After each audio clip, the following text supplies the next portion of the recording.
taking that into our own hands, like Cindy was just saying, and we need to make sure to share with each other what information we get when we're gardening, what happens with our crops, so that way other people know this is what we need to do to grow food around here. So it's a great group. He's got some cards if anybody wants them to take home. I'm going to put them on the table, and don't use any caps when you put in the address, okay? But join today, so I'm going to put them right there. Thanks. He's done a lot of great work with that, and I'm so appreciative of everything I've learned from Chris. He's amazing. I thank you for getting the rally going at the courthouse as well. Our last speaker is Marc Gravert. He is a raw dairy farmer from Fulton, and he has a lot of experience. He's got kids. He is health conscious about how they eat, and I'm very excited to hear what he has to say. So, Marc, I'm going to turn it over to you now.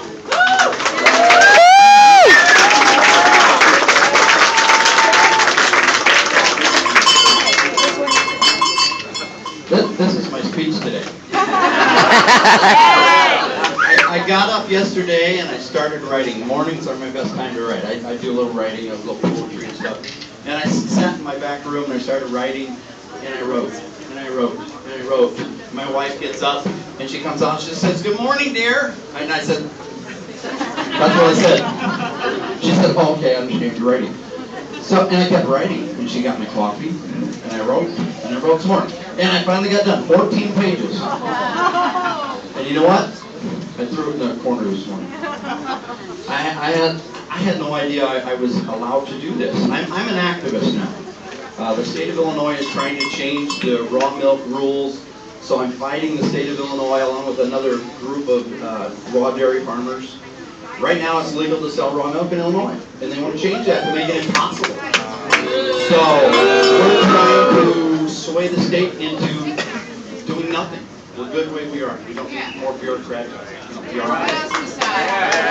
So anyway, a little bit about me. We live on a farm in Fulton, Illinois. A farm I grew up on. 50 years my family's lived with. And that's our family farm. My dad rented farms before that. 50 years ago he bought this farm, and I said he bought this farm for me. And I was wrong. He bought that farm for those kids of mine.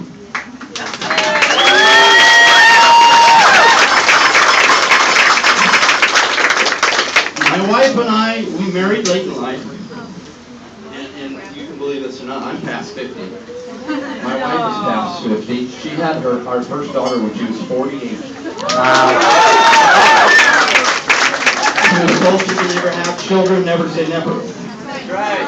So we live a pretty darn healthy life. Like we said, we milk cows, we grass feed beef, we raise pork naturally, we have chickens that run free range. We have our own beehives. We raise gardens. We grow all of our own grains. We are almost as self-sufficient as anybody can be. The only thing I have not, thrift stores are our friend. We go to thrift stores. I actually do have Belgian horses too. I do work horses. Not all the time, but I'm getting too old for a lot of that. But how many of you in here have farmers in their background, in your family? Anybody in here? Okay. How far removed? Whose parents were farmers? Okay. Whose grandparents were farmers?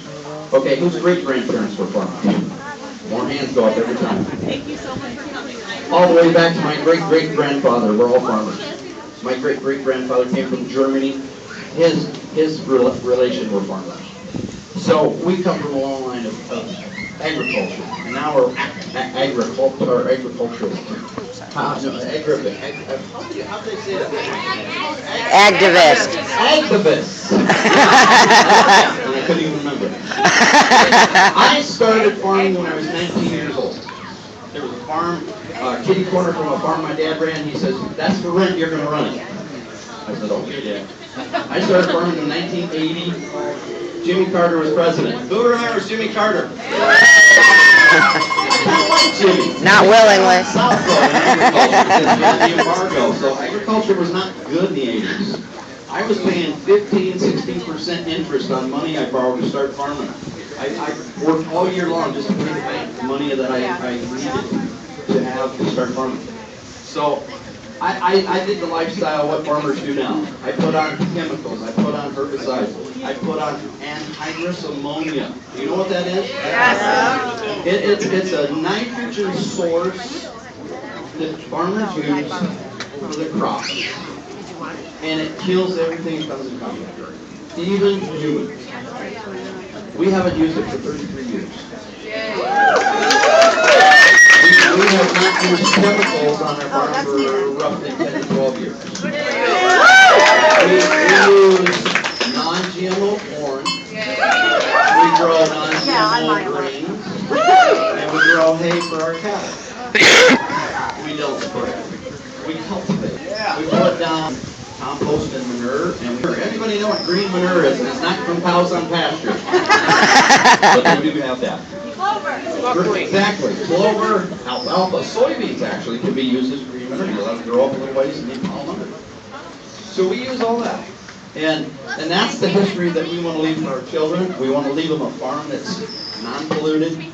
But the problem is we have neighbors that do the same thing as everybody else does. They spray and they fly over with airplanes. And I have to get on the phone and start complaining to them. And they listen pretty well. I don't have neighbors. But I'm always the out man because I'm always doing something everybody else doesn't do. And I've always been an agribusiness, I think, is a good term. So, okay. We already found out what GMOs are, and GEs, genetically engineered products and genetically modified organisms. What in the farming business GMOs are is they put BT in corn. You're saying, what's BT? It's an insecticide. And they put that insecticide gene in there, and what it does is when the bugs come out to eat the silks on the corn, the bugs are going, what did I come here for? And they forget what they're doing, and it gets them fuzzy, and they fall off, and they die. Well, I'm a firm believer, and that's what is most of the problem with our bee colony collapse. Because we've seen it ourselves in our own bees. Bees fly miles to get pollen. And everybody says, bees don't need to pollinate corn. I said, exactly, but you tell the bee that. Yeah. Bees collect nectar from everything. They don't necessarily need to pollinate that plant, but they collect nectar from everything. They collect nectar from weeds. They collect nectar from the trees. They collect nectar from corn and soybeans. So when they're collecting the BT from the corn, they take that back to the hive, and over the winter, when they're trying to survive, and they're in their little cluster, trying to stay warm, and they break open those cells of BT nectar. It's just like poison for them little buggers. And they're going, hey, I forgot what we're doing. So they do. And we've seen it in the fall too. When it starts getting cool, they start breaking into their stores and start eating it. We'll find bees in the barn when we're milking, or in the milk house, or whatever. And they're acting like we have no idea where the hive is. So they're confused. So I know right away, there's something that's bothering those bees. Now, 3 years ago, we had our hives closer to the building, so it was easier for us to maintain them. But 2 years ago, we moved our hives to the center of our farm. And we have 162 acres. You know, I used to say I'm a small farmer. Now I call myself a micro farmer. Because 160 acres is small potatoes. All my neighbors around me farm 1,000 acres or more. 5,000, 10,000 isn't unheard of. What's too big? So anyway, when we moved our hives, that 3 years ago, we lost every hive. Every hive. We had to repopulate the whole thing. And we did have a kind of a cold winter that year. We thought, maybe that's what's doing it. But it isn't. We moved to hives, center of the farm, less spray. We have pasture on one side and a neighbor on the north that has his fields in the government set-aside acres, so there's no spraying on the north side of our farm. And it takes quite a little drift for any spray to come in from the south. So our bees actually thrive now. What did we lose there this year? We only lost 50% where everybody else was up to 90%. Yeah. Wow.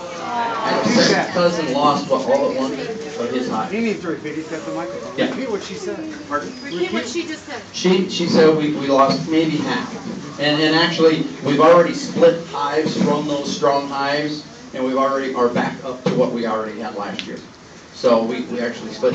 We have a queen that we think is building up an immunity to some of these chemicals. So We actually have some of our beekeepers are wanting some of her offspring. So Keep we that start under doing wraps. queen cells. Yeah. So, I don't want to tell that to gentleman in Mount Carroll lost all his hives because the government came in and confiscated them. This gentleman's been beekeeping for 35 years.